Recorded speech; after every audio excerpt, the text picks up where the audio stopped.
할렐루야. 좋은 아침입니다. 김광덕 목사와 함께하는 아침 묵상, 존 번연의 영적 자서전, 죄인의 교수에게 넘치는 은혜 15번째 시간입니다.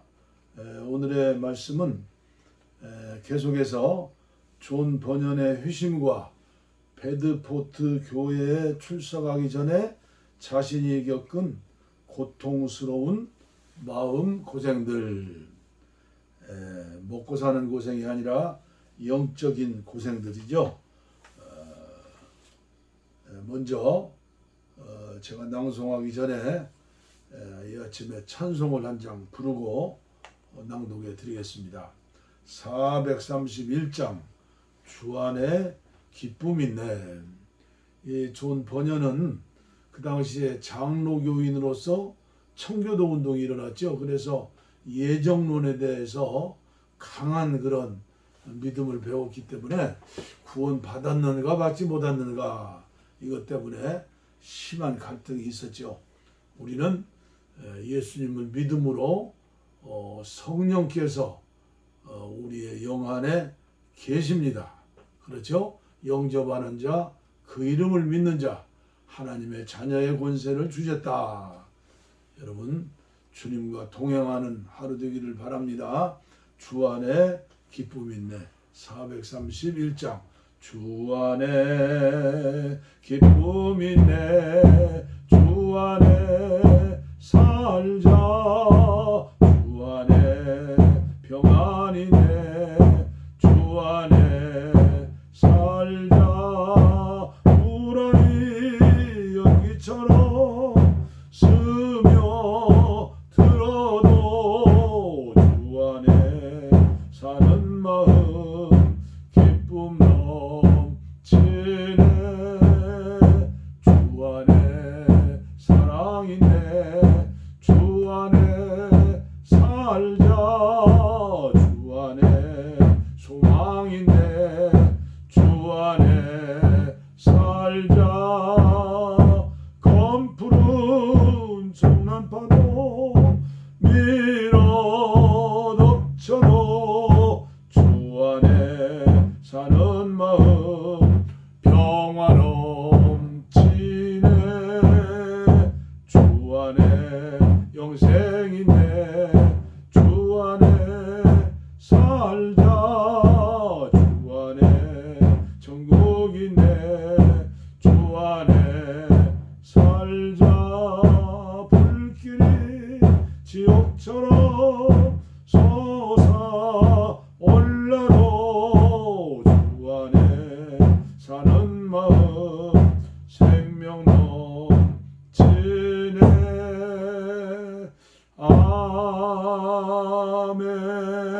아멘. 요한계시록에 보면 천상의 예배는 찬양으로 시작해요. 그리고 예배 거의 전부가 찬양이에요. 찬양. 그래서 저도 유튜버는 모든 그 다니엘 기도회 예배 시간에 찬양 먼저 하나님 앞에 올려드리죠. 찬양, 감사와 찬양. 그렇죠?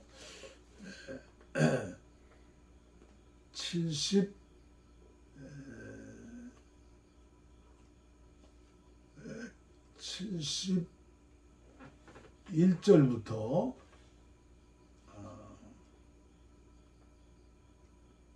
70절부터 봉독해 드립니다. 존 번연의 영적 자서전. 이제 세월이 지나면서 여러분들 확신이 생기면 영적 자서전도 한번 써보세요. 70절 이런 격려와 위로에도 불구하고 저에게 예전처럼 다시 돌아가고 싶은 유혹이 없었던 것은 아니었습니다. 말하자면 이 유혹은 이중적인 것이었는데 한편으로는 사탄에게서 온 유혹이기도 했고 또 다른 한편으로는 제 마음과 육체의 친숙함에서 오는 유혹이기도 하였습니다. 그렇죠? 그래도 제가 하나님께 감사하는 것은 제게는 이런 유혹들보다도 죽음과 심판날에 대한 확고한 의식이 더 중요하게 여겨졌고, 이런 의식이 제 시야에서 사라지지 않고 여전히 지속되었다는 사실입니다. 그 당시 저는 가끔 느부갓네살 왕에 대해 생각해 보기도 하였습니다. 그에게는 이 땅에 있는 모든 나라들이 주어졌다고 기록되어 있습니다. 다니엘서 3장 19절이죠. 그런데 세상에 있는 모든 것을 자기 것으로 삼은 이 대단한 사람도 단 1시간만 지옥불에 들어가 있으면 자기가 가진 모든 것을 까마득히 잊게 될 것이라는 생각을 했던 것입니다. 이런 생각이 그 당시 제게는 큰 도움이 되었습니다. 말씀을 통해서 71절입니다. 그 무렵 저는 모세가 언급한 정결한 짐승 혹은 부정한 짐승으로 여겼던 동물들에 관한 말씀에서 어떤 깨달음을 얻게 되었습니다. 짐승들은 여러 사람들에 대한 일종의 모형들이라고 저는 생각해 보았습니다. 다시 말해서 정결한 동물은 하나님의 백성들에 대한 상징이며, 부정한 동물은 사악한 자인 사탄의 자녀들에 대한 상징으로 생각했던 것입니다. 또한 저는 정결한 동물들이 되새김질을 한다는 말씀도 읽었는데, 이 말씀은 우리가 하나님의 말씀을 반드시 먹어야 한다는 사실을 보여주는 것이라고 저는 받아들였습니다. 이 정결한 동물들은 또한 굽이 갈라져 있었는데, 이것은 만약 우리가 구원받은 자라면 경건하지 않는 자들이 가는 길에서 반드시 갈라서야 한다는 사실을 의미한다고 저는 생각하였습니다. 이 부분을 조금 더 읽다가 저는 다음과 같은 생각을 하게 되었습니다. 즉, 설령 우리가 토끼처럼 되새김질을 한다 해도 우리가 개처럼 발톱을 가지고 걷는다면, 또는 돼지처럼 굽이 갈라져 있다고 해도 양처럼 되새김질을 하지 않는다면, 이 모든 경우에 우리는 앞서 말한 그 이유들 때문에 부정한 자라고 생각할 수밖에 없는 것입니다. 또한 저는 하나님의 말씀에 대해 말하면서도 여전히 죄의 길을 걷고 있는 자들은 되새김질만 하는 토끼와 같은 자들이며, 자기 외부의 더러운 것들로부터 갈라서긴 하지만 여전히 그 속에 믿음의 말씀이 없는 자들은 돼지와 같은 자라고 생각하였습니다. 왜냐하면 이 믿음의 말씀이 없는 자들은 결코 경건한 자들이 될 수 없으며 구원의 길에도 절대로 들어갈 수 없기 때문입니다. 신명기 14장에 자세히 나오죠. 모세의 이 부분을 읽은 후에도 저는 말씀을 읽으면서 계속해서 깨닫게 된 것들이 많았습니다. 내세에서 그리스도와 함께 영원롭게 될 자들은 이 땅에서 그리스도의 부르심을 받아야 하며, 이것은 그분의 말씀과 의에 함께 참여하라는 부르심이며, 그분의 영인 성령의 위로와 첫 열매로의 부르심이고, 틀림없이 장차 성도들이 받을 안식과 저 하늘 위에 있는 영광의 집 등 하늘에 있는 모든 것들에 대한 특별한 관심으로서의 부르심이라는 것도 저는 알게 되었습니다. 예수 들면 구원 받는다, 교회 다니면 천국 간다, 이런 막연한 믿음이 아니라 깨닫는 은혜의 믿음이죠.